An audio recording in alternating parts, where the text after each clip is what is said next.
I've been looking forward to for the whole part of the show right now is bringing in Governor Mike Huckabee. You've been talking about it since hair and makeup. I really have, because I loved Governor Huckabee's assessment of what was unfolding with the health care law over the past few weeks. I thought he had astute assessments, Governor, about this bill. You didn't really think this bill served Trump's supporters very well, and now we saw the debris field that's left after this thing fell and crashed. Yesterday, we heard from the president on Twitter saying we're going to still get this done. How in the world does he move forward and get this done?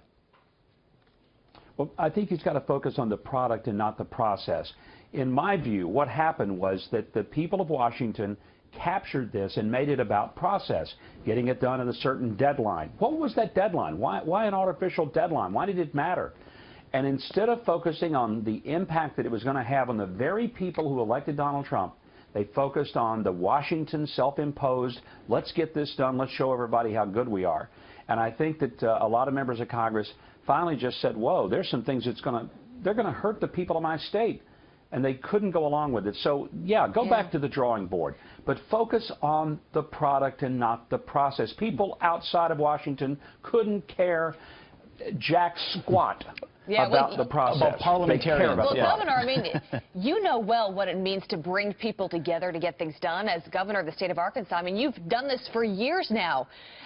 President Trump hinted at the fact that he wants to work with Democrats. He realizes that in order to get the votes, you might have to cross over to the other aisle to get things done. What advice do you have for him to form a new coalition, which it seems like he's going to have to do here to get tax reform done?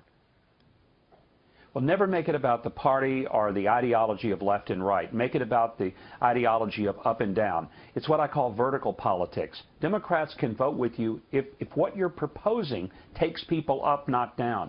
Quit focusing on the horizontal left and right. It's always a loser. Focus on the up and down. And make it so that the Democrats are getting pressure from their constituents. They're not going to respond to pressure from the president or from their Republican colleagues. They will respond to the pressure of their voters. Put something on the table so good, so effective for the voters in those Democratic districts that the Democrats themselves would be very, very just crazy not to get on board and support it because it's their political futures on the line. But I mean, the grassroots of the Democrat Party at this point are pretty rabid in their resistance to President Trump. You see it in town halls and elsewhere. Where's this scenario where Democrats have an incentive to work with Republicans? I mean, that's the question. What's the governing coalition look like if they want to do Obamacare again or they want to get tax reform?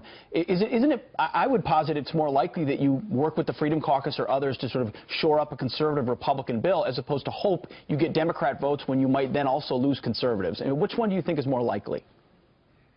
Well, but Pete, let me go back to my point. A good health care bill isn't left or right. It is up and down. But philosophy on health care is left and right. I mean, market-based or single payer, I mean, you're going to lose Democrats or Republicans either way.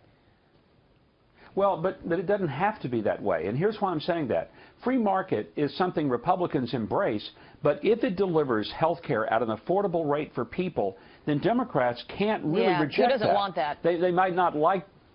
So, I mean, that's where we have failure. The second thing is make it so that it pushes power back to the states, and therefore it frankly takes some of the Washington members of Congress off the hook. It puts the pressure on the governors in the states to make Medicaid work.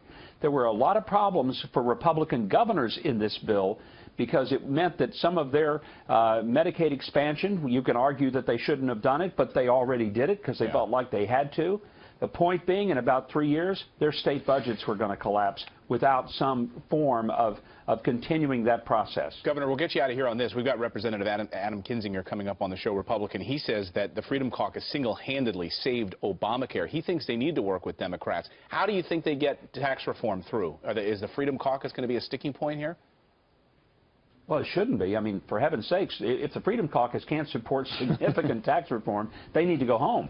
And I think they will. This should have been the first thing the Republicans tackled, not health care. Too complicated. They should have tackled tax reform. They should have gotten in where they bring that tax rate in the corporate down to 15%, stimulate the economy, get people back to work, which is exactly what it would do, and all the time be working carefully to craft a really good health care bill that does what the president said, which is give people coverage but make it more affordable. And by the way, let's be real honest. The government's role in that is going to have to be to subsidize some of the really high-cost people Because if you don't, you can't bring those costs down. And I don't think a lot of members of Congress had ever dealt with health care policy to the level where they understood that. Well, health care is not going to get less expensive in the future. People live longer, they want more procedures and processes, and frankly, those cost a lot of money. So there's a way to bring the cost down and create a partnership and utilization control, but it ain't by having the federal government in charge of it. All right. Always thoughtful, Governor. Good to have you here this morning. Thanks, Governor. Thanks for joining us. Thank you, guys.